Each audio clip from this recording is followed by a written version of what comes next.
कर्नाटक चुनाव में बजरंग दल पूरे देश में अचानक से चर्चा का केंद्र बन गया है।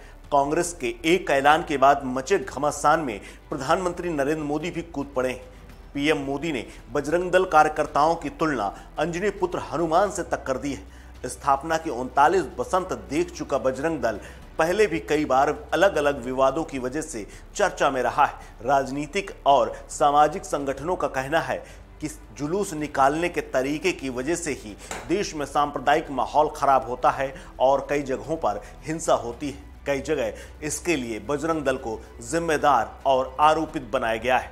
नमस्कार, मैं हूं कुलदीप द्विवेदी और आप देख रहे हैं वन इंडिया हिंदी।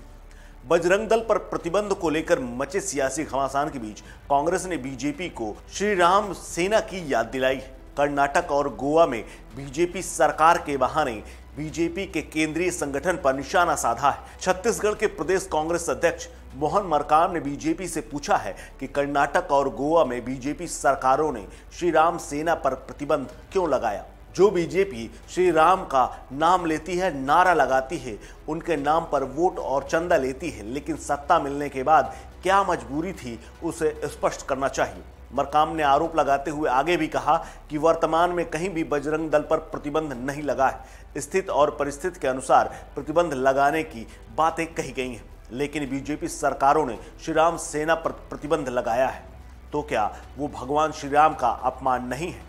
मरकाम ने कहा कि हनुमान चालीसा का पाठ करने से बीजेपी नेताओं के मन मस्तिष्क में बैठी वैमनस्यता, नफरत और कटुता के भाव का नाश होगा।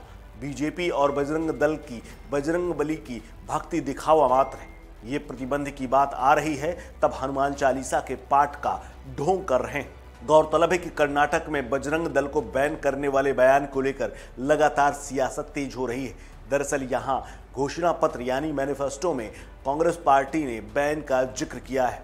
छत्तीसगढ़ में कभी कांग्रेस सुंदरकांड का अब पाठ कर रही है तो कहीं बीजेपी हनुमान चालीसा कर कांग्रेस पर पलटवार कर रही है। बता दें कि कर्नाटक विधानसभा चुनाव के लिए घोषणा पत्र जारी करते हुए कांग्रेस ने प्रदेश में बजरंग दल पर प्रतिबंध लगाने का वादा किया है।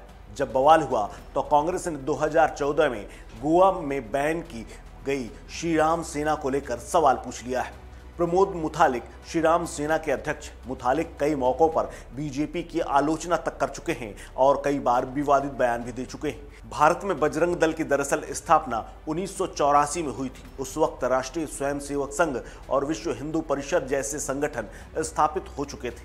ऐसे में सवाल उठता है कि बजरंग दल बनाने की जरूरत क्यों पड़ी। इसे दो तरीके से समझा जा सकता है। एक, जब कांग्रेस मजबूत स्थिति में थी तो 1984 तक संघ पर 2 बार बैन लग चुका है।